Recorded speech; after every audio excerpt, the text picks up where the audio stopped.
નમસ્કાર મિત્રો, તમારું સ્વાગત છે માધ્યમની અંદર અને આપણે વાત કરીશું મોસમ વિથ માધ્યમમાં મોસમના હાલચાલ વિશે. ક્યારે વરસાદ આવી શકે છે, શું છે વરસાદના હાલ, એના વિશે. દક્ષિણ ગુજરાત સહિત રાજ્યના 9 જિલ્લામાં આજે વરસાદ ખાબકી શકે છે. હવામાન વિભાગની આગાહી સામે આવી છે. હવામાન વિભાગ શું કહી રહ્યું છે એના વિશે વાત કરીએ. કયા જિલ્લાઓની અંદર વરસાદની આગાહી છે એના વિશેની ચર્ચા કરીએ. ગુજરાતમાં હવામાન વિભાગની દ્વારા આગાહી કરવામાં આવી છે અને છેલ્લા 24 કલાકમાં અત્યાર સુધી 70 તાલુકાઓમાં વરસાદ પડી ચૂક્યો છે. રાજ્યનો કુલ 23% વરસાદ વરસ્યો છે. શરૂઆત વરસાદની નબળી રહી છે. અત્યાર સુધી 8 ઇંચ સાથે સરેરાશ 23% જે છે વરસાદ નોંધાયો છે.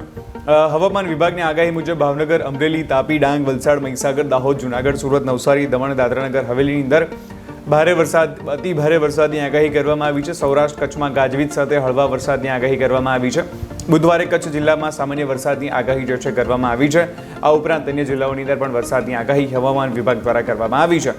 ગુરુવારે તમામ જિલ્લામાં ગાજવીજ સાથે હળવાથી મધ્યમ વરસાદની આગાહી કરવામાં આવી છે. તમામ જિલ્લાઓ એટલે ગુજરાતના જેટલા પણ જિલ્લાઓ છે એમાં, જેની અંદર વડોદરા, છોટાઉદેપુર, ભરૂચ, નર્મદા, સુરત, તાપી, નવસારી, વલસાડ, દમણ અને દાદરાનગર હવેલીનો સમાવેશ થાય છે. જ્યારે શુક્રવારે રાજ્યના બીજા જિલ્લાઓ જેમ કે બનાસકાંઠા, સાબરકાંઠા એટલે કે બનાસકાંઠા, સાબરકાંઠા, પાટણવાળા જે વિસ્તારો છે એમાં શુક્રવારે વરસાદ આવી શકે છે. મહેસાણા, ગાંધીનગર, અરવલ્લી, અમદાવાદ, ગાંધીનગર, ખેડા, મહીસાગર, પંચમહાલ, દાહોદ, આણંદ, વડોદરા, છોટાઉદેપુર, ભરૂચ, નર્મદા, સુરત, નવસારી, ડાંગ આ જિલ્લાઓની અંદર આ વખતે શુક્રવારના દિવસે વરસાદની આગાહી હવામાન વિભાગ દ્વારા કરવામાં આવી છે.